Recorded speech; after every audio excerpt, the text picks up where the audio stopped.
Hello students, welcome to जीवन classes. Polytechnic diploma second year के fourth semester के सभी इम्पोर्टेंट क्वेश्चंस जो आरएसी सब्जेक्ट के हैं। आरएसी सब्जेक्ट जो है वो काफ़ी ज़्यादा हार्ड लगता है स्टूडेंट्स को, लेकिन आज के इस वीडियो में जो भी आरएसी सब्जेक्ट के इम्पोर्टेंट क्वेश्चन हैं उन सभी के सॉल्यूशन सहित हम यहाँ पर आपको इस वीडियो में उनको प्रोवाइड कराएंगे।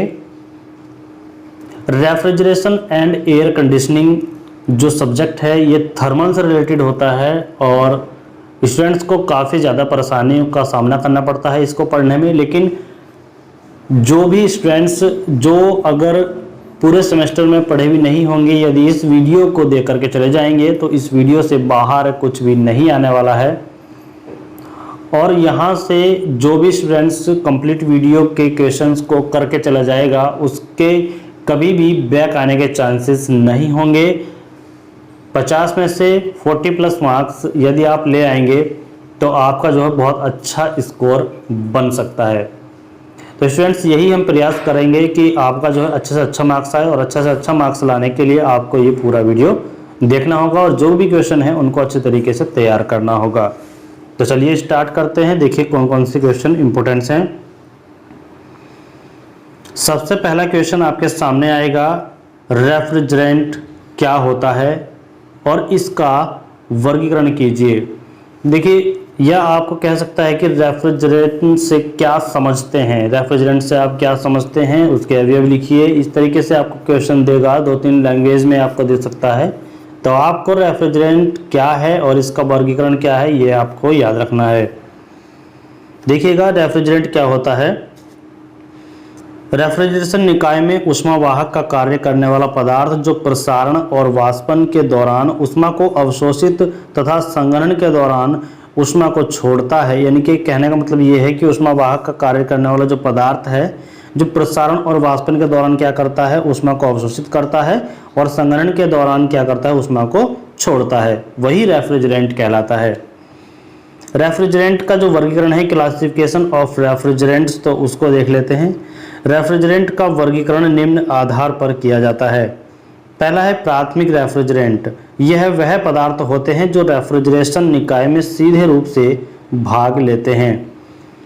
प्राथमिक रेफ्रिजरेंट को निम्न वर्गों में वर्गीकृत किया गया है। कौन कौन से? एक तो है हेलो कार्बन रेफ्रिजरेंट, एजोट्रोप रेफ्रिजरेंट, अकार्बनिक रेफ्रिजरेंट, हाइड्रोकार्बन रेफ्रिजरेंट और असंतृप्त कार्बन रेफ्रिजरेंट। बात करते हैं द्वितीयक रेफ्रिजरेंट की, तो यह वह रेफ्रिजरेंट होते हैं जिन्हें पहले प्राथमिक रेफ्रिजरेंट द्वारा ठंडा किया जाता है, फिर इसे शीतलन प्रक्रम के लिए उपयोग में लाया जाता है।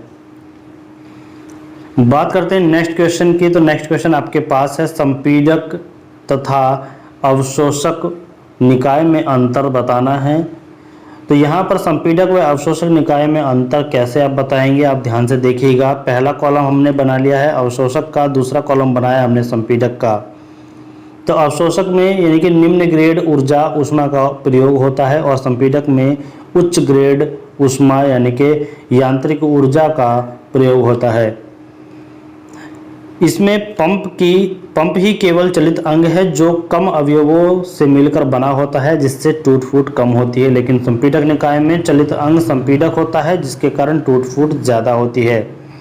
अवशोषक निकाय में निकाय निम्न वाष्पन दाब पर कार्य करता है जिससे सीओपी प्रभावित होती है, लेकिन वाष्पन दाब गिरता है। जो संपीडक निकाय है उसमें वाष्पन दाब गिरता है जिससे सीओपी प्रभावित होता रहता है। अवशोषक निकाय भार का निष्पादन पर कोई प्रभाव नहीं डालता और यहाँ पर संपीडक निकाय में जो है भार एवं निष्पादन एक दूसरे के समानुपाती होते हैं। अवशोषक निकाय अत्यधिक खतरनाक नहीं होता, लेकिन संपीडक निकाय संपीडक के कारण खतरनाक अधिक होता है। अवशोषक निकाय ऑटोमेटिक प्रचालन आसान होता है, लेकिन संपीडक निकाय में ऑटोमेटिक प्रचालन कठिन होता है। दोस्तों इनको आप याद रखिएगा। देखिए नेक्स्ट आपके सामने एक न्यूमेरिकल है किसी रेफ्रिजरेशन निकाय का COP ज्ञात करना है यदि कार्य इनपुट 80 किलोजूल पर केजी हो तथा रेफ्रिजरेंट द्वारा 160 किलोजूल पर केजी रेफ्रिजरेशन प्रभाव उत्पन्न होता है। तो यहाँ पर आपके सामने है जो दी हुई क्वांटिटी है, जो दी हुई जो एलिमेंट है वो हम लिख लेते हैं। देखिए सबसे पहले जो दी हुई हमें वैल्यू है वो है W, यानी कि 80 किलोजूल पर केजी W हो गया कार्य, और हमें दिया हुआ है रेफ्रिजरेंट द्वारा रेफ्रिजरेशन प्रभाव यानी कि Q 160 किलोजूल पर केजी। हम जानते हैं कि COP का जो फॉर्मूला होता है वो होता है उत्पन्न वांछित प्रभाव अपॉन दिया गया कार्य। तो दोनों ही हमें दिए हुए हैं, रख लेंगे वैल्यू, और यहाँ पर हम आंसर करेंगे तो COP इक्वल टू आएगा हमारे पास 2, तो 2 ही हमारा क्या हो जाएगा, आंसर हो जाएगा। क्लियर। चलिए अब देखिए नेक्स्ट है इन्वर्टर टेक्नोलॉजी को चित्र सहित समझाइए। जो इन्वर्टर टेक्नोलॉजी है उसको चित्र सहित समझाना है, कैसे, इस पर बात करेंगे। देखिए इन्वर्टर जो है एक उपकरण है जो उपकरणों पर बिजली की आपूर्ति की चर आवृत्ति की आपूर्ति करता है। इस फंक्शन के आने से मोटर क्रांति की गति को नियंत्रित किया जा सकता है और यह ऊर्जा को की जो खपत है उसको कम करता है। इन्वर्टर प्रौद्योगिकी कंप्रेसर के इलेक्ट्रोमोटर्स के विषय में प्रौद्योगिकी का नवीनतम विकास है और जिसमें कंप्रेसर मोटर की गति को नियंत्रित करने के लिए एक इन्वर्टर का उपयोग किया जाता है ताकि तापमान लगातार नियंत्रित किया जा सके। और DC इन्वर्टर इकाइयों में एक चर आवृत्ति ड्राइव होती है जिसमें इलेक्ट्रोमीटर की गति का नियंत्रित करने के लिए एक समायोज्य विद्युत इन्वर्टर शामिल होता है और जिसका अर्थ है कंप्रेसर और कूलिंग हीटिंग आउटपुट। तो ड्राइव आने यानी जो भी ड्राइव आने वाले AC करंट को DC में परिवर्तित करता है और फिर विद्युत इन्वर्टर में एक मॉड्यूलेशन के माध्यम से वांछित आवृत्ति का करंट पैदा होता है। एक माइक्रो कंट्रोलर प्रत्येक परिवेश वायु तापमान का नमूना ले सकता है और तदनुसार कंप्रेसर की गति को समायोजित कर सकता है। इन्वर्टर एयर कंडीशनिंग इकाइयों के पारस्परिक एयर कंडीशनर के तुलना में दक्षता बढ़ाई है और उनके भागों का विस्तारित जीवन और लोड में तेज उतार चढ़ाव को समाप्त किया जाता है। यह इन्वर्टर इसी जो AC यूनिट्स है उसको कम ब्रेकडाउन के साथ शांत बनाता है और इन्वर्टर AC इकाइयाँ हैं उनको निरंतर गति एयर कंडीशनर तुलना में अधिक महंगी हो सकती है लेकिन यह कम ऊर्जा द्वारा संतुलित होती है। ठीक है। उपयोग के आधार पर पेबैक का समय लगभग 2 वर्ष होता है और यहाँ पर देखिए AC 230 वोल्ट 50 हर्ट्ज पर यहाँ से चली, ये कन्वर्ट हुई, कन्वर्ट करके DC 310 वोल्ट में यहाँ पर कन्वर्ट होगी और ये कन्वर्ट होकर के फिर से वेरिएबल फ्रिक्वेंसी में कन्वर्ट होकर के कंप्रेसर मोटर में जाती है। देखिए ये होता है इन्वर्टर का काम। ठीक है। अब चलिएगा देखिए नेक्स्ट हमारे सामने क्वेश्चन आएगा कि वातानुकूलित निकाय क्या है तथा इसके अवयवों के नाम लिखिए। वातानुकूलित इकाई जो निकाय है वह क्या होता है और इनके अवयवों के नाम लिखने हैं। तो चलिए देखते हैं। वातानुकूलित निकाय वह निकाय होता है जो विभिन्न प्रकार के अंगों के जोड़ने से बनता है तथा इसके द्वारा विभिन्न ऊष्मागतिकी गुणों को नियंत्रित किया जा सकता है और आरामदायक बनाया जा सकता है। ऊष्मागतिकी गुण क्या क्या हैं, जैसे तापमान, आर्द्रता, आणविक गति और वातावरणीय शुद्धता। एयर कंडीशनिंग निकाय के अवयव के बारे में बात करें तो प्रमुख अवयव जो हैं वो निम्नलिखित हैं, जैसे पंखा, फिल्टर, रेफ्रिजरेशन प्लांट और हीटर, आर्द्रीकरण एवं निरार्द्रीकरण उपकरण, नियंत्रण निकाय। ये सभी जो हैं एयर कंडीशन है उसके निकाय के अवयव कहलाते हैं। नेक्स्ट आपके सामने क्वेश्चन होगा कि रेफ्रिजरेटर है उसका निष्पादन गुणांक यानी कि COP है उसको परिभाषित करना है और दक्षता एवं निष्पादक गुणांक में अंतर को स्पष्ट करना है। तो यहाँ पर निष्पादन गुणांक की बात करेंगे तो यह कुल उत्पादित रेफ्रिजरेटर प्रभाव एवं रेफ्रिजरेटर कार्य की मात्राओं का अनुपात होता है। निष्पादन गुणांक को हम लिख सकते हैं COP इक्वल टू कुल रेफ्रिजरेटर प्रभाव अपॉन कार्य। जो COP होता है दोस्तों वो होता है कोएफिशिएंट ऑफ परफॉर्मेंस, जिसको हिंदी में बोलते हैं निष्पादन गुणांक। तो COP का मान जो है सदैव 1 से अधिक होता है, ये कभी भी 1 से कम नहीं होता। ठीक है। चलिए अब देखिए निष्पादन गुणांक तथा दक्षता में अंतर। निष्पादन गुणांक दक्षता का उल्टा यानी कि व्युत्क्रम होता है और दोनों में अंतर समझने के लिए ऊष्मा इंजन, ऊष्मा पंप एवं रेफ्रिजरेटर को आरेख खींचते हैं। यानी कि ये हीट इंजन है, देखिएगा हीट इंजन में क्या है, इंजन यानी कि हम क्या कर रहे हैं, हीट सोर्स से हीट आएगी इंजन में, इंजन वर्क देगा और यहाँ पर ये हीट जो है कुछ सिंक में चली जाएगी। ऐसे ही रेफ्रिजरेटर की बात करें तो ये जो है यहाँ पर क्या होगा कि रेफ्रिजरेटर पर हमें कार्य करना होगा और उसको हीट देनी होगी और यहाँ पर तब हमें जो है हीट सोर्स को हीट मिलेगी। ठीक है, अब आता है पंप। पंप का क्या काम होता है, हीट सिंक से जो है पंप पर कार्य होगा और यहाँ पर हमें अलग से कार्य करना होगा, तब ये क्या होगा, हीट सिंक से जो पंप पानी है वो खींचेगा और यहाँ पर जो है हीट सोर्स पर ये जो है जाएगा। यानी कि हम कह सकते हैं कि इस पर कार्य, जो रेफ्रिजरेटर है और पंप है उस पर कार्य करना पड़ता है और जो हीट इंजन है उससे हमें कार्य मिलता है। ठीक है, चलिए नेक्स्ट हम बात करते हैं, देखिए इसकी दक्षता की। तो दक्षता में होता है ईटा ई यानी कि इंजन की, तो work done upon heat supplied होता है, निर्गत कार्य अपन प्रदत्त कार्य, तो Q2 minus Q1 upon Q2 हो जाएगा। यहाँ पर देखिए निष्पादन गुणांक COP रेफ्रिजरेशन की, तो रेफ्रिजरेशन प्रभाव अपॉन रेफ्रिजरेशन कार्य Q1 upon Q2 minus Q1 होता है और COP जो पंप की है वो है उत्पन्न वांछित प्रभाव अपॉन कार्य यानी Q2 upon Q2 minus Q1। ये सभी जो है फिगर की सहायता से आप लोग समझ सकते हैं। ठीक है, नेक्स्ट में आप देखते हैं कि R22 रेफ्रिजरेंट के गुण, उपयोग तथा हानियां लिखिए। ये काफ़ी ज़्यादा क्वेश्चन आता है। रेफ्रिजरेशन 22 रेफ्रिजरेंट के गुण, उपयोग तथा हानियां लिखिए।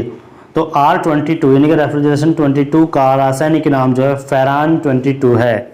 इसका रासायनिक सूत्र जो होता है CHClF2 यानी कि इसका नाम है मोनोक्लोरो डाइक्लोरोमेथेन। ठीक है, और यह एक कृत्रिम रेफ्रिजरेंट है और इसका जो प्रयोग है वो निम्न वाष्पन तापमान के लिए उपयुक्त होता है। गुण की बात करें तो देखिए इसका संपीड़क विस्थापन निम्न होता है, वाष्पन एवं संघनन दाब क्रमशः 2.9 बार एब्सोल्यूट और 11.9 बार एब्सोल्यूट होता है। गुप्त ऊष्मा -15 डिग्री सेंटीग्रेड पर कम होता है और तथा इसका मान जो है 21.8.1 किलोजूल पर केजी होता है। यह CO2 की तरह जहरीला होता है और इसकी सुरक्षित सांद्रता 10 ppm होती है। जल के साथ इसका प्रयोग नहीं किया जाता क्योंकि यह जल के साथ आसानी से घुलनशील होता है। और R22 के सिलेंडर का रंग जो है वो कैसा होता है, हरा होता है दोस्तों, इसको याद रखिए। उपयोग क्या क्या है, औद्योगिक रूप से निम्न तापमान निकाय में प्रयोग किया जाता है और साबुन उद्योग, हैलाइड, टॉर्च और हम बात करें तो इलेक्ट्रॉनिक डिटेक्टर के लिए प्रयोग किया जाता है। इसकी कुछ हानियां भी हैं, देखिए इसका विसर्जन उच्च तापमान पर होता है और इसके कारण संपीड़क हेड तथा सिलेंडर को जल शीतलन की आवश्यकता पड़ जाती है, आवश्यकता होती है। क्लियर, चलिए आइएगा नेक्स्ट हमारे पास क्वेश्चन है, रेफ्रिजरेंट के रासायनिक तथा भौतिक गुणों को लिखिए। इसके रासायनिक और भौतिक गुण क्या क्या हैं उनको भी आपको बताना है। तो चलिएगा देखते हैं रेफ्रिजरेंट के रासायनिक गुण। तो रासायनिक गुण है ज्वलनशीलता, विषैलापन और जल में विलयता, मिश्रणीय, नष्ट होने वाला गुण, ये सभी भौतिक गुण हैं, सॉरी रासायनिक गुण हैं। अब बात करते हैं भौतिक गुण की। भौतिक गुण है स्थिरता एवं निष्क्रियता, संक्षारण गुण, श्यानता, तापीय चालकता, परावैद्युत सामर्थ्य, लीकेज प्रवृत्ति, लागत, ये सभी इसके भौतिक गुण हैं। तो ये थे रेफ्रिजरेटर के रासायनिक और भौतिक गुण, इनको याद रखिए, ये आपके क्वेश्चन में आ सकता है। चलिए हम नेक्स्ट क्वेश्चन में हम न्यूमेरिकल सॉल्व करते हैं। तो देखिएगा एक रेफ्रिजरेटर का जो तापमान है वो -40 डिग्री सेंटीग्रेड बनाए रखने के लिए 1.5 किलोवाट पर टन रेफ्रिजरेशन की आवश्यकता होती है। यदि रेफ्रिजरेटर कार्नोट चक्र पर आधारित है तो निम्न की गणना कीजिए। कौन कौन से हमें पार्ट निकालने हैं, COP निकालना है, सिंक का तापमान निकालना है, सिंक द्वारा निष्कासित ऊष्मा पर टन रेफ्रिजरेशन को निकालना है और प्रदत्त ऊष्मा को हमें बताना है। तो देखिएगा सबसे पहले जो दिया हुआ है उसको लिख लेते हैं। यानी कि जो हमें रेफ्रिजरेशन के कार्य जो है वो दे रखा है 1.5 किलोवाट और जो हमारे पास Q1 है वो दे रखा है 1 TR यानी कि 210 किलोजूल पर मिनट होता है 1 TR। और यहाँ पर देखिए कि जो हमारा WR है वो कितना हो जाएगा 1.5 into 60 kilo joule per minute, और T दे रखा है हमारे पास -40 डिग्री सेंटीग्रेड। तो WR equal to 90 kilo joule per minute, और T1 जो डिग्री सेल्सियस में उसको केल्विन में चेंज करेंगे तो -40 प्लस 273 और 233 केल्विन आ जाएगा। फर्स्ट हमें COP निकालना है, तो Q1/WR होता है, तो यहाँ पर COP आ जाएगी 2.33। ठीक है, सिंक तापमान की बात करें तो T2, यानी कि T2 हमें निकालना है सिंक का तापमान। तो देखिए COP जो T1/T2 - T1 होता है, तो इसमें 2.33 तो COP हो गया, और बाकी हम T1 और की वैल्यू रखेंगे। तो T1 की वैल्यू हमारे पास है 233, तो यहाँ पर T2 निकल जाएगा 60 डिग्री, यानी कि 333 केल्विन। सिंक द्वारा निष्कासित ऊष्मा को हमें निकालना है, यानी कि जो सिंक द्वारा निष्कासित हो रही है ऊष्मा वो क्या है, Q है, और Q इक्वल टू है Q1+WR। तो Q1 हमें पता है 210 है, और WR हमारे पास 90 था, तो Q इक्वल टू कितना आया, Q2 300 kilo joule per minute. प्रदत्त ऊष्मा जो होती है वो सिंक द्वारा निष्कासित ऊष्मा होती है, तो प्रदत्त ऊष्मा जो है वो है 300 किलो जूल पर मिनट, यही प्रदत्त ऊष्मा कहलाएगी। ठीक है, चलिए नेक्स्ट हमारे पास क्वेश्चन आ जाएगा, वो अपकेंद्री संपीडक की कार्यविधि का सचित्र वर्णन कीजिए। देखिए अपकेंद्री संपीडक यानी कि सेंट्रीफ्यूगल कंप्रेसर क्या होता है, इसको देख लेते हैं। इस संपीडक में अपकेंद्री बल यानी कि सेंट्रीफ्यूगल फोर्स द्वारा निम्न दाब वाष्प को उच्च दाब वाष्प में परिवर्तित किया जाता है, और ऐसे संपीडक का इस्तेमाल अधिक विस्थापन तथा कम संघनित्र दाब के लिए किया जाता है। इसका उपयोग ऐसे संपीडक रेफ्रिजरेंट R1 यानी कि R11, R113 तथा R12 के लिए किया जाता है।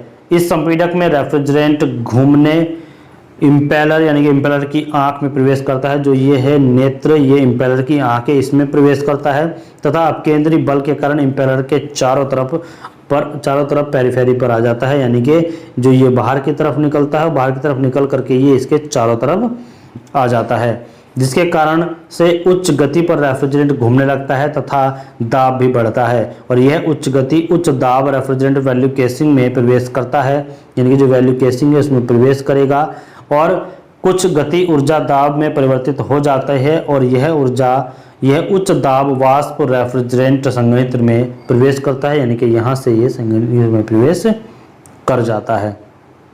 ठीक है, नेक्स्ट आपके सामने क्वेश्चन होगा कि प्रसारक वाल्व क्या है, इसके कार्य तथा प्रकार लिखिए। तो देखिए जो प्रसारक वाल्व है, एक्सपेंशन वाल्व है, उसका क्या कार्य है और इसके प्रकार क्या क्या है, आइए देखते हैं। तो यह एक ऐसी युक्ति यानी कि ऐसा डिवाइस है जिसके द्वारा द्रव रेफ्रिजरेंट के प्रभाव को वाष्पिका में नियंत्रित करने के लिए इनका उपयोग किया जाता है। कार्य की बात करें तो वाष्पित्र में द्रव रेफ्रिजरेंट के प्रभाव को नियंत्रित करना, द्रव रेफ्रिजरेंट के दाब को कम करना। विभिन्न प्रकार के प्रसारक वाल्व निम्नलिखित हैं, कौन कौन से। देखिए हस्त प्रसारक वाल्व होता है, एक होता है स्वचालित प्रसारक वाल्व, और थर्मोस्टेटिक प्रसारक वाल्व होता है, कैपिलरी ट्यूब होती है, निम्न साइड फ्लोट वाल्व होता है, और उच्च साइड फ्लोर वाल्व होता है। ठीक है, तो ये थे प्रसारक वाल्व के कार्य और इनके प्रकार। नेक्स्ट आपके सामने क्वेश्चन आएगा, निम्नलिखित को परिभाषित करना है, और आपको टर्म दी हुई है निरपेक्ष आर्द्रता, सापेक्ष आर्द्रता, आर्द्र बल्ब तापमान और शुष्क बल्ब तापमान। तो निरपेक्ष आर्द्रता क्या होती है, सबसे पहले इसको देखते हैं। देखिए 1 घन मीटर शुष्क वायु में उपस्थित जल वाष्प के द्रव्यमान को निरपेक्ष आर्द्रता कहते हैं, और इसे ग्रेन पर मीटर क्यूब से प्रदर्शित करते हैं। सापेक्ष आर्द्रता की बात करें तो यह किसी आर्द्रता में आर्द्र वायु में जल वाष्प के द्रव्यमान तथा संतृप्त वायु में जल वाष्प में द्रव्यमान का अनुपात होता है, और इसे हम फाई से प्रदर्शित करते हैं।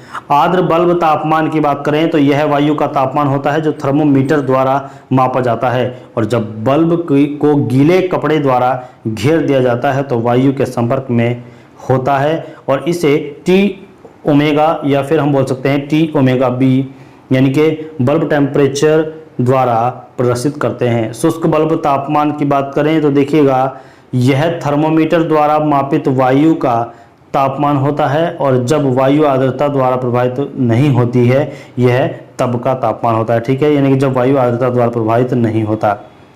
ठीक, चलिए अब देखिए नेक्स्ट हमारे पास क्वेश्चन आता है रेफ्रिजरेंट में कौन कौन से गुण होने चाहिए। रेफ्रिजरेंट में कौन कौन से गुण होने चाहिए, तो इनको हम आसानी से देख लेते हैं। देखिए रेफ्रिजरेंट में निम्नलिखित गुण होने चाहिए। पहला है आसानी से द्रवित होना चाहिए, दुर्गंध रहित होना चाहिए, आसानी से मिश्रित होना चाहिए, निम्न उबालक बिंदु होना चाहिए, और यहाँ पर आगे बात करें तो उच्च क्रांतिक तापमान होना चाहिए, ताप वाष्पन की गुप्त उष्मा, निम्न द्रव्य की विशिष्ट उष्मा, निम्न वाष्प का विशिष्ट आयतन, धातु से क्षरण रहित होना चाहिए, ज्वलनशील रहित एवं विस्फोटक नहीं होना चाहिए, जहरीला नहीं होना चाहिए, और निम्न लागत का होना चाहिए, यानी कि लागत इसकी जो है वो कम होनी चाहिए। ये होते हैं रेफ्रिजरेंट के गुण। ठीक है, नेक्स्ट हम बात करते हैं नेक्स्ट क्वेश्चन की। तो वाष्प संपीड़क रेफ्रिजरेशन निकाय की तुलना में वाष्प अवशोषण निकाय के लाभ लिखिए। देखिएगा, वाष्प संपीड़न रेफ्रिजरेशन निकाय की तुलना में वाष्प अवशोषण निकाय के लाभ निम्नलिखित हैं। वाष्प अवशोषण निकाय कम स्थान घेरता है। वाष्प अवशोषण निकाय में चल अंगों के रूप में केवल पंप होता है, जिसमें छोटा मीटर लगा होता है।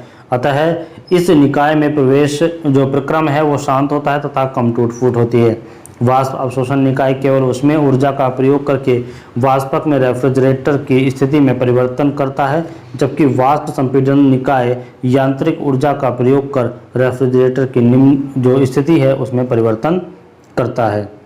नेक्स्ट हमारे पास पॉइंट आ जाएगा कि वाष्प अवशोषण निकाय का डिज़ाइन इस प्रकार किया गया है कि वह वाष्प का प्रयोग उच्च व निम्न दाब दोनों पर कर सकता है।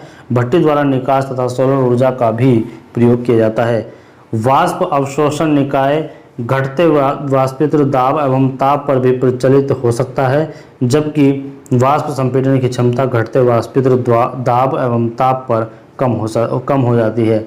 वाष्प अवशोषण निकाय में भार परिवर्तन का कोई प्रभाव नहीं पड़ता और वाष्प संपीड़न निकाय में भार के परिवर्तन के निष्पादन पर प्रभाव पड़ता है। देखिए, जो वाष्प अवशोषण निकाय में द्रव रेफ्रिजरेंट के प्रयोग से कोई हानिकारक प्रभाव नहीं पड़ता है, और जब वह वाष्पित्र को छोड़ता है तो यह तभी माना जाता है। नेक्स्ट हम बात करें तो किसी एक संघनित्र की कार्यविधि को सचित्र वर्णन कीजिए, सचित्र समझाइए। इसको चित्र बनाना है और समझाना। देखिएगा, ये संघनित्र का एक चित्र है। तो खोल एवं ट्यूब संघनित्र की बात करेंगे। खोल एवं ट्यूब संघनित्र। देखिए, इस संघनित्र में एक सिलेंडर की आकृति वाला खोल होता है, जैसे कि आप देख रहे हैं ये सिलेंडर की आकृति वाला एक खोल है, जिसमें सीधी नलियों खोल के समांतर व्यवस्थित होती हैं। ये सीधी नलियां हैं जो खोल के समांतर व्यवस्थित की गई हैं। जल इन नली में प्रवाहित होता है तथा यह नलियां स्टील या कॉपर की बनी होती हैं। रेफ्रिजरेंट खोल के अंदर प्रवाहित होता है, जिससे इस गर्म रेफ्रिजरेंट की उष्मा नलियों के अंदर बहते हुए जल को स्थानांतरित हो जाती है और गर्म जल नलियों के रास्ते संघनित्र के बाहर निकल जाता है। यह संघनन के पश्चात द्रव्य रेफ्रिजरेंट बाहर विपरीत दिशा में निकल जाता है। तो यहाँ पर आप देख सकते हैं कि ये जो है ये रेफ्रिजरेंट गैस है, ये आपके रेफ्रिजरेंट गैस है। ये वाटर आउट यहाँ से हो रहा है, वाटर आउट है, ये वाटर यहाँ से जा रहा है। ठीक है, नलियों में घूम करके इस तरीके से घूम करके ये यहाँ पर निकलता है और ये एक शेल कहलाता है जो इसका ये कवर है। ठीक है, ये ट्यूब है, जो भी यहाँ पर ये ट्यूब लगी हुई है, 4-5 ये ट्यूब लगी होती है जिनमें पानी बहता रहता है। ठीक है, चलिए अब देखिए, एक न्यूमेरिकल है कि एक वाष्प अवशोषण रेफ्रिजरेशन निकाय में NH3 को 2 बार दाब पर ऊष्मा प्रदान की जाती है तथा वाष्प 90% शुष्क है तो रेफ्रिजरेटर का तापमान -5 डिग्री सेंटीग्रेड है। तो अधिकतम COP ज्ञात कीजिए तथा वातावरण यदि उसका कैसा हो, तापमान में 30 डिग्री सेंटीग्रेड हो। तो P इक्वल टू दिया गया है 2 बार। मान लिया X जो है वो कितना है, 90% है। तो TE इक्वल टू -5 डिग्री है, तो इसको हम केल्विन में चेंज करेंगे तो 268 केल्विन आएगा। देखिए TA जो है वो कितना है, 120.2 डिग्री हो जाएगा। कितना हो जाएगा, 120.2 डिग्री। ठीक, TA कितना है, 120.28 डिग्री एट 90% शुष्क वाष्प पर। 90% शुष्क वाष्प पर जो होता है टेम्परेचर वो 120.2 डिग्री सेंटीग्रेड होता है। तो यहाँ पर TA कितना हो जाएगा 120.2 डिग्री सेंटीग्रेड। यहाँ से हम बात करेंगे केल्विन में, तो केल्विन में हो जाएगा 393.2 केल्विन। भाप सारणी से हमने यहाँ पर निकाला। अब देखिए TC जो है ये 30 डिग्री सेंटीग्रेड है, तो इसको केल्विन में चेंज करेंगे यानी कि 303 केल्विन। अब हम जानते हैं कि COP जो मैक्सिमम होती है वो इस फॉर्मूले से होती है। तो फॉर्मूले में वैल्यू रखेंगे, वैल्यू रखने पर जो हमें प्राप्त होगा वही जो इसकी क्या हो जाएगी, वैल्यू हो जाएगी। ठीक है, ये COP है और इस COP पे हम क्या करेंगे, वैल्यू को रखेंगे। वैल्यू हमारे पास सभी हैं और इन वैल्यू को रख करके जो भी आंसर आएगा वो हमारा आंसर हो जाएगा। ठीक है, चलिए हम नेक्स्ट बात करते हैं कि साइकोमेट्रिक प्रक्रम में शीतलन एवं न्याद्रीकरण को समझाइए। साइकोमेट्रिक प्रकरण में शीतलन व न्याद्रीकरण को समझाना है। देखिए, जो वायु को जल के फुहार से प्रवाह कराते हैं, जल के फुहार से प्रवाह कराते हैं, तो जिसका तापमान वायु के ड्यू बिंदु तापमान से कम होता है, उस शीतलन प्रक्रम के कारण जलवाष्प में वायु का संग्रहण होता है। यह वायु इस शीतलन सतह के संपर्क में आती है और तो क्या होता है कि इसका तापमान में पथ 1, 2, 3 का अनुसरण कर संघनन के कारण कम हो जाती है, जिसे हम न्याद्रीकरण कहते हैं। सरल भाषा में वायु के आर्द्रता का मिश्रण बिना शुष्क बल्ब तापमान में परिवर्तित किए बाहर निकालना ही क्या है, न्याद्रीकरण कहलाता है। अब बात करते हैं उपकरण ड्यू बिंदु। उपकरण ड्यू बिंदु क्या होता है? देखिए, तभी संभव है जब प्रभावी सतह तापमान कुंडली का कम हो। वायु के ड्यू बिंदु तापमान से जो कुंडली में प्रवेश पर होता है, यह कुंडली प्रभावी सतह तापमान उपकरण ड्यू बिंदु कहलाता है और इसे क्या कहते हैं, इसे TD4 द्वारा प्रदर्शित करते हैं। अब देखिए, ज्ञेय ऊष्मा गुणांक क्या होता है? ज्ञेय ऊष्मा तथा कुल ऊष्मा के अनुपात को ज्ञेय ऊष्मा गुणांक कहते हैं। इसको याद रखिएगा, डेफिनेशन आपको आ जाती है। देखिए, यहाँ पर है कूलिंग एंड डिह्यूमिडिफिकेशन का जो फिगर है ये आपको देख रहे हैं। तो SHF इक्वल टू कितना हो जाएगा, सेंसिबल हीट अपन टोटल हीट। सेंसिबल हीट है SH और जो लेटेंट हीट है LH है और सेंसिबल हीट है SH। ठीक है, अब यहाँ पर देखिएगा ये ड्यू बल्ब टेम्परेचर का फिगर है और ये है ड्राई बल्ब टेम्परेचर का। यहाँ पर एंथैल्पी है, यहाँ पर ये एंथैल्पी दिखाई गई है। तो आप इस फिगर को आसानी से पढ़ सकते हैं। ठीक है, ये फिगर आप याद कर लीजिएगा, एक बार बना के देख लीजिएगा, आपको याद हो जाएगा। नेक्स्ट में देखिए, जिसमें हमें BF निकालना है, तो यहाँ पर TD2 minus TD4 upon TD1 minus TD4, तो इस तरीके से H4 minus H2 upon H1 minus H2 आएगा। और SH4 में क्या, SHF में क्या आएगा, जो SH upon LH plus HF था, जो SH था वो क्या है, H4 minus H2 upon H1 minus H2 हो जाएगा। तो यहाँ से हम बात करें TD1 क्या है, वायु का कुंडली पर प्रवेश के समय शुष्क बल्ब तापमान, और TDP क्या है, ड्यू बिंदु तापमान प्रवेश वायु पर TD3 है। ठीक है, चलिएगा नेक्स्ट हम बात करते हैं साइकोमेट्रिक चार्ट की विभिन्न रेखाओं का वर्णन कीजिए। साइकोमेट्रिक चार्ट के विभिन्न रेखाएं का वर्णन हमें करना है। देखिए, साइकोमेट्रिक चार्ट की विभिन्न रेखाएं, एक तो होती है शुष्क बल्ब तापमान रेखा, शुष्क बल्ब तापमान रेखा यानी ड्राई बल्ब टेम्परेचर लाइन, और दूसरी होती है जलवाष्प की द्रव्यमान रेखा, ड्यू बिंदु तापमान रेखा, आर्द्र बल्ब तापमान रेखा, एंथैल्पी रेखा या फिर कुल ऊष्मा रेखा, और यहाँ पर विशिष्ट आयतन रेखा या वाष्प दाब रेखा और सापेक्ष आर्द्रता रेखा। ये सभी साइकोमेट्रिक रेखाएं हैं जो आप इस फिगर में देख सकते हैं। देखिए, जलवाष्प की द्रव्यमान रेखा ये है, ठीक है, ड्राई बल्ब टेम्परेचर रेखा ये है, और यहाँ से देख सकते हैं कि वेपर प्रेशर इन mm यानी कि ये पैमाना लगा हुआ है, तो एंथैल्पी इस तरीके से ये वेरी करेगी किलोजूल पर केजी में। यहाँ पर वेट पॉइंट टेम्परेचर है, इस लाइन पर रेफ्रिजरेशन ह्यूमिडिटी इस लाइन पर है, और देखिए स्पेसिफिक वॉल्यूम एंड जो ड्राई एयर है वो इस लाइन से प्रदर्शित किया जा रहा है। ठीक है, तो इन लाइनों को आप जो है यहाँ पर पढ़ सकते हैं बड़ी आसानी से। चलिएगा नेक्स्ट है रेफ्रिजरेशन से आप क्या समझते हैं और इसके अनुप्रयोग क्या है। तो विज्ञान की वह शाखा जिसके अंतर्गत किसी निकाय का तापमान बाहर के तापमान से कम बनाए रखते हैं और रेफ्रिजरेशन कहलाता है। रेफ्रिजरेशन के अनुप्रयोग क्या क्या हैं, ये कहाँ कहाँ काम आता है, आइए इनको भी देख लेते हैं। देखिए, खाद्य सामग्री के परिवहन में काम आता है, औद्योगिक वायु कंडीशनर के काम आता है, वायु कंडीशनर के काम आता है, रासायनिक उद्योगों के काम आता है, मेडिकल एवं सर्जिकल किट में काम आता है, विभिन्न खाद्य उत्पादों में हमें इसका यूज करना पड़ता है, तेल रिफाइनरी एवं कृत्रिम रबर उद्योगों में धातु के निर्माण एवं उपचार में और जो भवन निर्माण में हम जो है रेफ्रिजरेशन का प्रयोग करते हैं।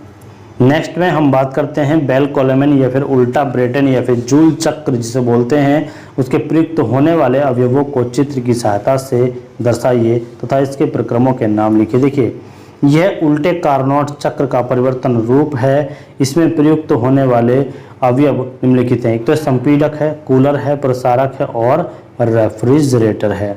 ठीक है, यहाँ पर हम देख सकते हैं कि ये रेफ्रिजरेटर है, संपीडक है, कूलर है, प्रसारक है। इन चारों का ही यहाँ पर इसमें पूरी कंप्लीट साइकिल में यूज़ होता है। ठीक है, अब देखिएगा, कोलेमन चक्र का प्रयोग पानी के जहाज में किया जाता है और इसके कार्यकारी पदार्थ के लिए वायु का प्रयोग होता है और जिसका प्रारंभिक दाब P1 तथा आयतन V1 और तापमान T1 होता है। देखिए, हम इस फिगर में बात करते हैं दाब और आयतन के, तो प्रक्रम 1 से 2 हम देखते हैं। प्रक्रम 1 से 2 ये है आइसेंट्रोपिक संपीडक।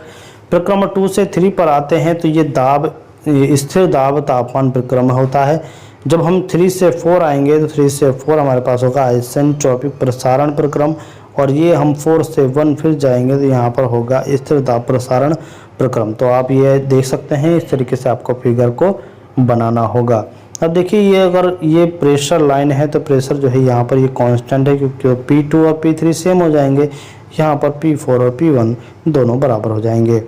ठीक है, चलिए हम नेक्स्ट करते हैं। क्वेश्चन में क्या दिया हुआ है कि निम्नलिखित को परिभाषित कीजिएगा। निम्नलिखित को परिभाषित कीजिएगा, कौन कौन से टर्म दी हुई हैं? स्वेप्ट आयतन, क्लियरेंस गुणांक, आयतनिक क्षमता और संपीडक क्षमता को हमें जो है यहाँ पर देखना है।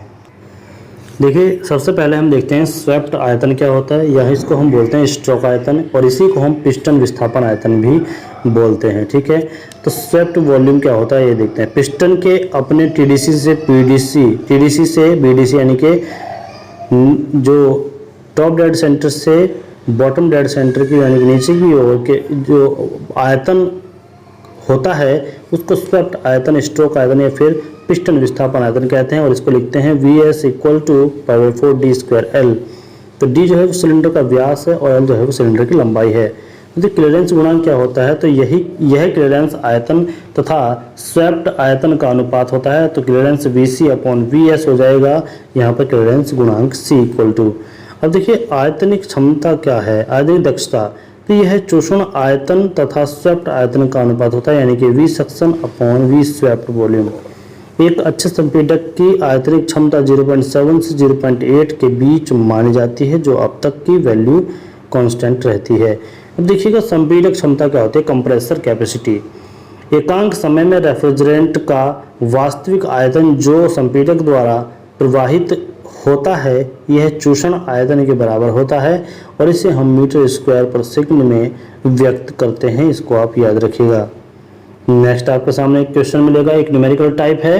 तो देखिए, 2 किलोग्राम वायु का संपीडक समतापीय 15 बार है तथा 50 डिग्री सेंटीग्रेड पर होता है, और जिसके कारण संपीडक वायु वास्तविक वायु की 5 गुना हो जाती है। निम्न की गणना करनी है। एक तो है वास्तविक आयतन, एक है अंतिम दाब। तो यहाँ पर P1 दिया हुआ 15 बार, इसको हम करेंगे न्यूटन पर मीटर में कन्वर्ट, तो 15 × 10⁵ न्यूटन पर मीटर स्क्वायर आएगा। T1 दिया हुआ है हमारे पास 500, तो इसको हम डिग्री सेंटीग्रेड में कन्वर्ट करेंगे तो 773 डिग्री सेंटीग्रेड हो जाएगा।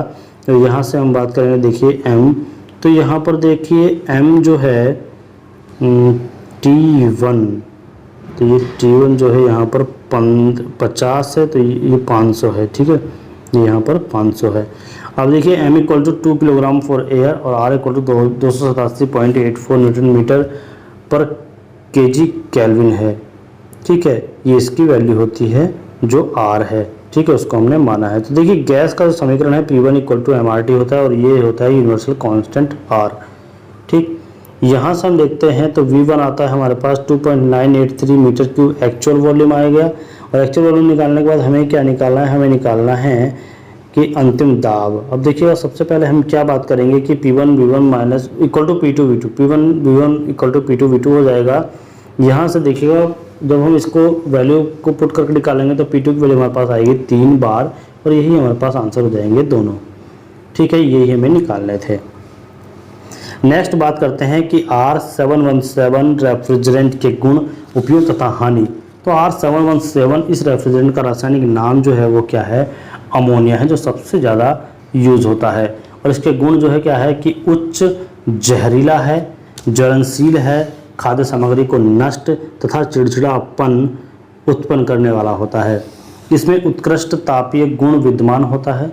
यह सबसे अधिक रेफ्रिजरेशन प्रभाव किलोग्राम रेफ्रिजरेंट उत्पन्न करता है। सस्ता एवं आसानी से उपलब्ध होने वाला रेफ्रिजरेंट है तथा निम्न आयतनिक विस्थापन है। लीकेज आसानी से पता चल जाता है। दक्षता इसकी उच्च होती है। वाष्पन एवं संघनन द्वारा 3.4 बार और 12.9 बार होता है। तापमान स्थिति -15 डिग्री सेंटीग्रेड से 30 डिग्री सेंटीग्रेड होता है। और अमोनिया अलौह धातु तथा पानी के साथ बहुत तेज़ी से अभिक्रिया करता है, इसलिए इसके साथ कॉपर ब्रास का इस्तेमाल नहीं किया जा सकता। उपयोग की बात करें तो इसका उपयोग औद्योगिक पश्चाग्र संपीड़क निकाय में किया जाता है। अवशोषण निकाय का प्रमुख रेफ्रिजरेंट है। बर्फ plant, packing plant, cold storage में इसका प्रयोग होता है। हानि जो है इसमें उच्च तापमान के कारण अलगाव के लिए उच्च दक्षता वाले संपरेटर, ठीक है, सेपरेटर की आवश्यकता पड़ती है, यानी कि अलग करने की आवश्यकता पड़ती है। और तेल कार्बनीकरण की समस्या उत्पन्न होती है। नेक्स्ट हम बात करेंगे रेफ्रिजरेशन की इकाई तथा उसके प्रभाव को बताइए। देखिएगा, रेफ्रिजरेशन की इकाई जो है वो TR होती है, यानी कि टन ऑफ रेफ्रिजरेशन। यह उत्पन्न वांछित रेफ्रिजरेशन प्रभाव की मात्रा होती है, जिसके द्वारा 1 टन बर्फ को 24 घंटे के अंदर 0 डिग्री सेंटीग्रेड पर समान अवस्था में पिघलाता है। ठीक है, हम जानते हैं कि बर्फ की गुप्त ऊष्मा लेटेंट हीट ऑफ आइस कितनी होती है, 335 किलो जूल पर केजी होती है। इसको याद रखिएगा। तो 1 TR = 1000 × 335 किलो जूल इन 24 आवर्स। तो यहाँ पर जब हम निकालेंगे तो इसका 1 TR आएगा 23-26 kilo joule per minute. Partial यानी कि जो प्रैक्टिकली आता है वो आता है 210 किलो जूल पर मिनट, यानी कि 3.5 kilowatt 3.5 kilo joule per second आ जाएगा, क्योंकि जूल पर सेकंड ही क्या होता है हमारे पास, वाट होता है। ठीक है, क्लियर याद रखिएगा। आइए आगे नेक्स्ट में हम देखते हैं कि रेफ्रिजरेशन प्रभाव क्या है। इसी में हमने देखा है, क्वेश्चन में दिया हुआ था, तो इसको भी देख लेते हैं। यह कुल उत्सर्जित ऊष्मा की मात्रा होती है और जिसके द्वारा निकाय में शीतलन प्रभाव उत्पन्न होता है, और इस प्रभाव को टन ऑफ रेफ्रिजरेशन से ज्ञात किया जाता है। जैसे कि refrigeration effect = COP × work done. तो COP = क्या हो जाएगा, जो कॉफिशिएंट है उसको परफॉर्मेंस के रूप में देखते हैं, कॉफिशिएंट ऑफ परफॉर्मेंस COP कहलाता है। ठीक है, जिसको हिंदी में निष्पादन गुणांक बोलते हैं। नेक्स्ट आपके सामने एक क्वेश्चन आ जाएगा कि संपीड़क की कार्यविधि को समझे। देखिए, संपीड़क की कार्यविधि क्या है। इसे रेफ्रिजरेशन निकाय का हृदय कहा जाता है और यह रेफ्रिजरेंट को पंप की सहायता से निकाय के विभिन्न अंगों में भेजा जा सकता है। और जिस प्रकार से हृदय शरीर के विभिन्न अंगों में रक्त का हृदय पंप की आवश्यकता से पहुंचाता है, तो इसका मुख्य कार्य निम्न तापमान व निम्न दाब वाष्प को शीतलक जो कुंडली है उससे बाहर निकालकर चूषण प्रक्रम उसके तापमान एवं दाब को बढ़ाकर उबालक बिंदु तक पहुंचना होता है। ठीक है, उबालक बिंदु तक पहुंचाने के लिए रेफ्रिजरेंट को विभिन्न उपकरणों द्वारा संपीड़ित किया जाता है। विसर्जन रेखा द्वारा उससे उच्च तापमान एवं उच्च दाब वाष्प को संघनित्र में प्रवेश करते हैं। ठीक है, चलिए हम बात करते हैं नेक्स्ट की। तो संपीड़क का ब्लॉक डायग्राम नीचे दिए गया है। देखिए यहाँ पर यह संपीड़क का डायग्राम, ब्लॉक डायग्राम। तो यहाँ पर देखिए प्राइम मूवर है, यहाँ सोर्स से हीट जाएगी, ये प्राइम मूवर है, ये हीट रिजेक्ट करेगा। प्राइम मूवर से वर्क मिलेगा, वर्क जाएगा कंप्रेसर में, तो लो प्रेशर रेफ्रिजरेंट यहाँ पर होगा और heat to radiation and coolant इसकी फॉर्म में हीट को यहाँ पर निकालेगा। और कंप्रेसर जो है वह कंप्रेस्ड रेफ्रिजरेंट को तैयार कर देता है। तो ये थे इसका ब्लॉक डायग्राम और इसका वर्किंग प्रिंसिपल। रेफ्रिजरेशन की विधियों के नाम लिखिए। तो रेफ्रिजरेशन की विधियाँ क्या क्या हैं, देखिए बर्फ रेफ्रिजरेशन है, वायु रेफ्रिजरेशन है, वाष्प रेफ्रिजरेशन है, वाष्प अवशोषण रेफ्रिजरेशन। विशेष रेफ्रिजरेशन कौन कौन से हैं, कैस्केड रेफ्रिजरेशन है, मिश्रित रेफ्रिजरेशन है और वार्टेक्स नली रेफ्रिजरेशन है, तापीय विद्युत रेफ्रिजरेशन और वाष्प जेट रेफ्रिजरेशन होता है। इन सभी को आप याद रखिए। ठीक है, नेक्स्ट आपके सामने क्वेश्चन है कि रेफ्रिजरेशन से आप क्या समझते हैं और इसके अवयवों के नाम लिखिए। तो विज्ञान की वह शाखा जिसके अंतर्गत किसी निकाय का तापमान बाहर के तापमान से कम बनाए रखते हैं उसको हम रेफ्रिजरेशन कहते हैं। वो अवयव क्या क्या है? रेफ्रिजरेंट है, दाब एवं ताप को कम करने का साधन है, यह एक ऐसा साधन है जिसकी सहायता से ऊष्मा सिंक से बाहर न जा सके, और एक ऊष्मा सिंक जिसकी सहायता से वायु ठंडी हो सके उसमें यह उसका भी अवयव होता है।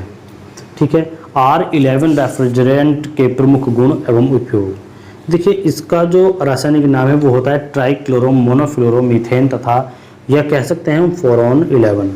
इसका जो रासायनिक सूत्र है वो होता है CCl3F, और यह एक कृत्रिम रेफ्रिजरेंट है जो क्लोरो कार्बन मीथेन श्रेणी का होता है। गुण की बात करें प्रमुख गुण की, तो यह संक्षारण रोधी, ज्वलनशील रहित तथा जहरीला नहीं होता। यह प्राकृतिक रबर के साथ घुल जाता है और वातावरणीय दाब पर उबालक बिंदु boiling point plus 23.77 degree centigrade होता है। इसकी गुप्त ऊष्मा 195.66 किलोजूल पर केजी यानी कि -15 डिग्री सेंटीग्रेड पर होता है। यह निम्न दाब रेफ्रिजरेंट होता है और इसके लिए सेंट्रीफ्यूगल संपीडक प्रयोग किए जाते हैं। उपयोग की बात करें तो उपयोग में हम यहाँ पर फर्स्ट देखते हैं तो यह 50 टन क्षमता के लिए उपयुक्त है और यह छोटे भवन एवं फैक्ट्री के लिए इस्तेमाल की जाती है। नेक्स्ट क्वेश्चन में हम देखेंगे कि पानी एवं ब्राइन के बारे में संक्षिप्त विवरण दीजिए। तो पानी एवं ब्राइन के बारे में संक्षिप्त विवरण देना है। सबसे पहले पानी के बारे में देखते हैं। तो यह जो है द्वितीयक रेफ्रिजरेंट होता है। इसका उपयोग एयर कंडीशनर प्लांट एवं औद्योगिक शीतलन में किया जाता है। यह रेफ्रिजरेंट का उपयोग तब किया जाता है जब हमें तापमान को जल के जमाव बिंदु से ऊपर रखना होता है। ब्राइन की बात करें तो यह एक मिश्रण होता है जिसमें पानी में नमक उपयुक्त मात्रा में घुला होता है, और हम जानते हैं कि जब पानी में नमक मिला होता है तो विलयन का जमाव तापमान जल की अपेक्षा कम होता है। ठीक है। कुछ प्रमुख ब्राइन विलयन निम्नलिखित हैं, जैसे sodium chloride, ethylene glycol, calcium chloride और प्रोपाइलिन ग्लाइकोल। ये सभी जो हैं ब्राइन विलयन के एग्जाम्पल हैं। ठीक है। नेक्स्ट हम बात करेंगे सरल वाष्प अवशोषण निकाय या फिर अमोनिया वाष्प रेफ्रिजरेशन निकाय को समझाइए। तो देखिए सरल वाष्प अवशोषण निकाय में प्रमुख अवयव होते हैं, जैसा कि आप चित्र में देख सकते हैं, जैसे कि यहाँ पर दिखाया गया है। ठीक है। इस सिंपल वेपर ऑब्जर्वेशन साइकिल है, इसको आप स्क्रीनशॉट ले सकते हैं और आसानी से इसको पढ़ सकते हैं इसमें क्या क्या अवयव हैं। चलिए हम इसको थ्योरी के माध्यम से थोड़ा सा समझ लेते हैं। देखिए इस निकाय में वाष्पित्र में निम्न दाब पर अमोनिया शोषक में प्रवेश करता है, जहां इसे ठंडे जल द्वारा अवशोषित कर लिया जाता है। जल के पास इतनी क्षमता होती है कि अधिक मात्रा में अमोनिया को अवशोषित कर सके। जल तथा अमोनिया के इस विलयन को एक्वा अमोनिया विलयन कहते हैं, और अवशोषक को बाहरी शीतलन प्रणाली सामान्यतः जल शीतलन प्रणाली है, जिससे अवशोषक की ऊष्मा स्थानांतरित हो जाती है। शीतलन की बात करें तो शीतलन आवश्यक होती है। देखिए क्योंकि यदि जल का तापमान उच्च रहता है तब जल की अमोनिया अवशोषित करने की क्षमता कम हो जाती है। अवशोषित से यह विलयन पंप की सहायता से जनरेटर में प्रवेश करता है और पंप के रूप में द्रवीय पंप का इस्तेमाल किया जाता है। ठीक है। यह पंप विलयन के दाब को 10 बार तक बढ़ाता है और जनरेटर में यह मजबूत विलयन बाहरी स्रोत द्वारा गर्म किया जाता है, और जिसमें अमोनिया वाष्प के रूप में विलयन के बाहर निकलने दिया जाता है, तथा बचा हुआ जो विलयन है वो दाब नियंत्रक वाल्व की सहायता से पुनः अवशोषक में प्रवेश करता है तथा चक्र पुनः प्रारंभ हो जाता है। ऐसे यह साइकिल चलती रहती है। नेक्स्ट हम बात करें कैपिलरी ट्यूब की। कैपिलरी ट्यूब का सचित्र वर्णन करना है। तो कैपिलरी ट्यूब का सचित्र वर्णन करेंगे तो आप देख सकते हैं कैपिलरी ट्यूब है, और कैपिलरी ट्यूब का सचित्र वर्णन करने के लिए हमें जो है इस फिगर को आप ध्यान से देख लीजिएगा एक बार। ठीक है। चलिए देखिए यह एक नियत प्रतिबंधित प्रकार का उपकरण है और यह रेफ्रिजरेंट प्रभाग के लिए उपयोग किए जाने वाले उपकरणों को सरल रूप से इसे संघनित्र तथा वाष्पित्र के बीच में प्रयोग किए जाने वाले परंपरागत नली के स्थान पर प्रयोग किया जाता है, जिसकी लंबाई 0.5 मीटर है और 0.5 से 5 मीटर तक होती है तथा व्यास जो होता है 0.5 mm से 2.22 mm के बीच होता है। अब बात करते हैं कैपिलरी ट्यूब में दाब कितने प्रकार का होता है। तो 2 कारणों से गिरता है। द्रव शांतता के कारण जो है उत्पन्न घर्षण के फलस्वरूप गिर जाता है और संवेग के कारण भी दाब गिरता है। ठीक है, अब यहाँ पर बात करें कि लाभ के जैसे लाभ क्या क्या हैं। तो देखिए सरल तथा सुगम प्रचालक है, निम्न लागत आती है, चलित अंगों की अनुपस्थिति है और यहाँ पर स्वचालित वाल्व खुलने एवं बंद होने की सुविधा होती है। ये हम यहाँ पर देख रहे हैं। ठीक है, चलिए नेक्स्ट है लाभ। लाभ हमने देख ही लिए हैं, लाभ के आगे चलते हैं। हाँ, ऑटो डिफ्रॉस्ट के लाभ तथा हानि लिखिए। ऑटो डिफ्रॉस्ट होता क्या है देखिएगा। ऑटो डिफ्रॉस्ट के लाभ तथा हानियाँ। ठंडे बिल्डअप को मैनुअल रूप से डिफ्रॉस्ट करने की आवश्यकता नहीं, इसलिए बिजली की खपत समय के साथ नहीं बढ़ेगी, समय के साथ नहीं बैठेगी और फूड पैकेजिंग देखने में आसान है, ये आप जान लीजिएगा। बात करते हैं नेक्स्ट पॉइंट की। तो अधिकांश जमे हुए भोजन एक साथ नहीं चिपकेंगे, गंध सीमित है, खासकर फूल ठंड से मुक्त उपकरणों में, क्योंकि हवा हमेशा प्रसारित होती रहती है बेहतर तापमान प्रबंधन के लिए।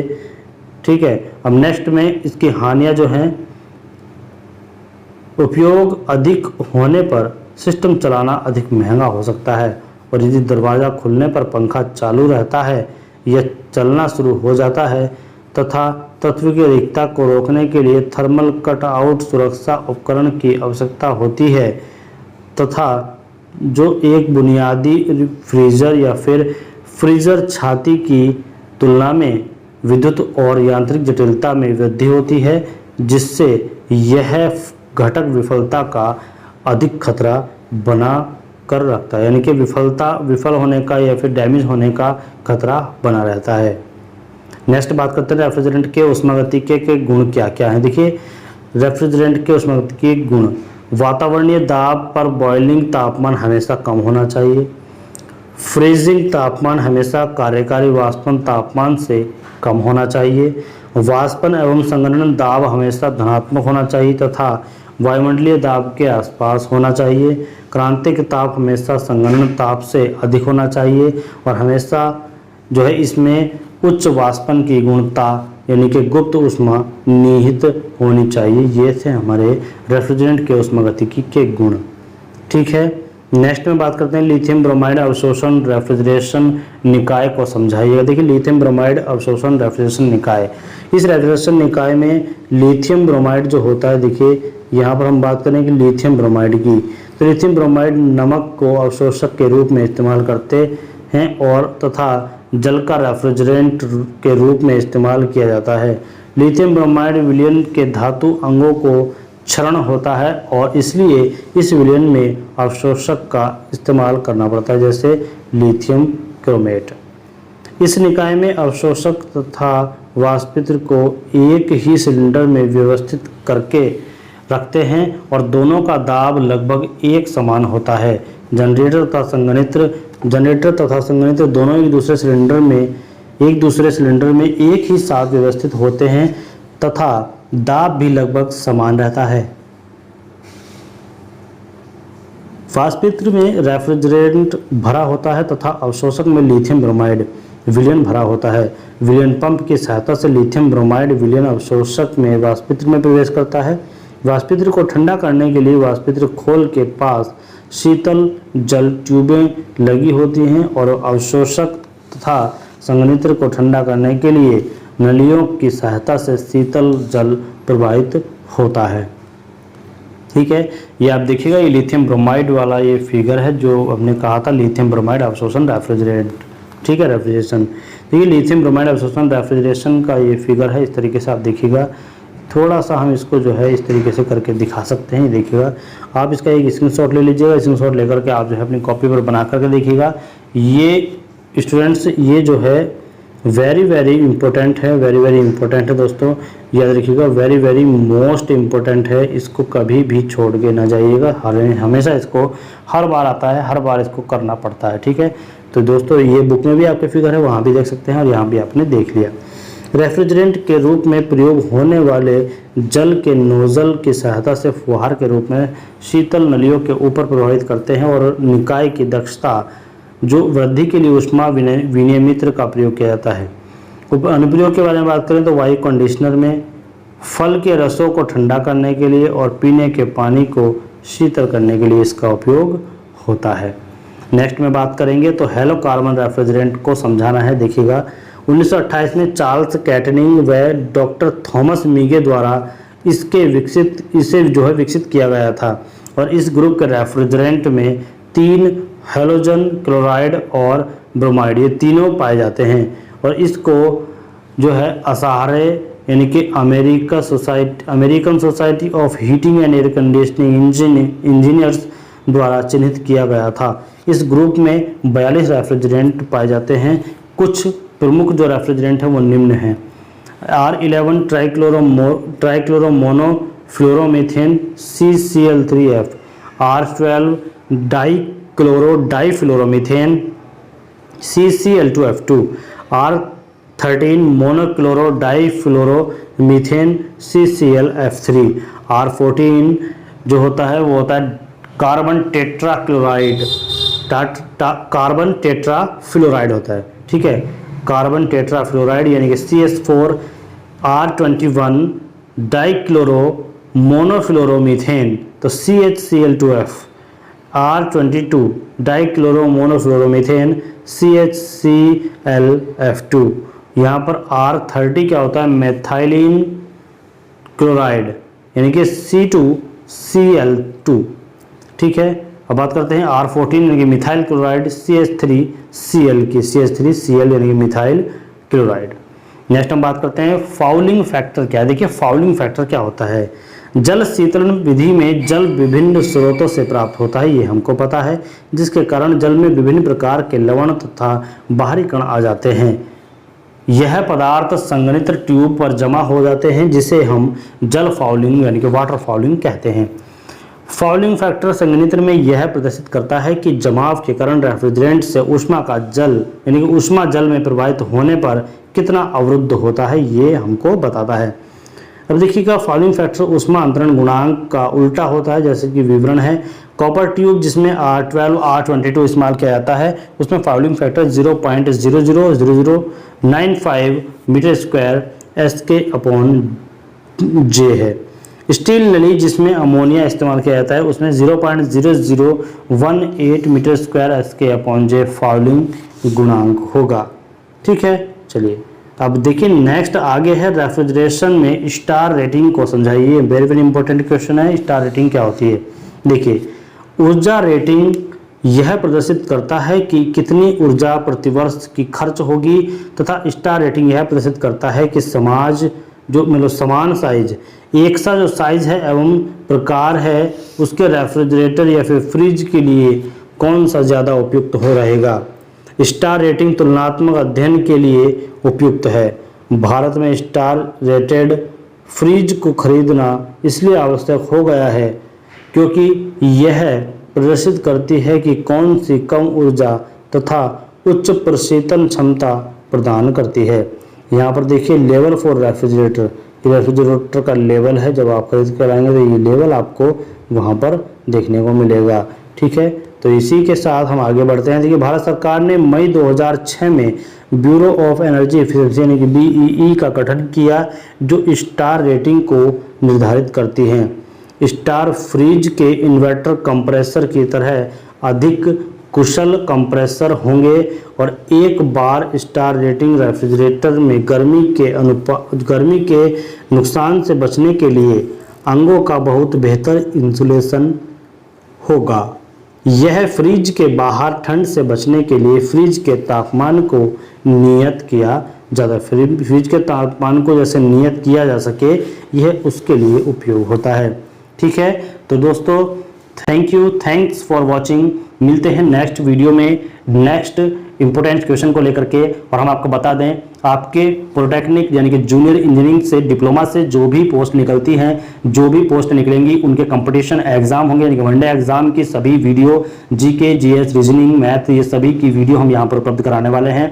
तो वीडियो को ज़्यादा से ज़्यादा शेयर कीजिए, चैनल को ज़्यादा से ज़्यादा शेयर कीजिए और जितना हो सके वीडियो को लाइक और वीडियो को शेयर। और जो स्टूडेंट्स हमारे चैनल पर नए हैं प्लीज़ चैनल को सब्सक्राइब करके रखें दोस्तों, आगे आपका बहुत फ़ायदा होने वाला है। हम आपको यहाँ पर वो क्लास प्रोवाइड कराएंगे जो कहीं पर भी आपको देखने को नहीं मिलेगी और क्वेश्चन हमारे हमेशा आते हैं, ये आपने देख ही लिया है। दोस्तों प्लीज़ सपोर्ट एंड हेल्प जीवन क्लासेस, जिससे कि ये और भी ज़्यादा आपकी हेल्प से थोड़ा प्रगति पर आ सके, जिससे जीवन क्लासेस थोड़ा प्रगति कर सके और आपको इससे ज़्यादा से ज़्यादा फायदा हो। Thank you, thanks for watching.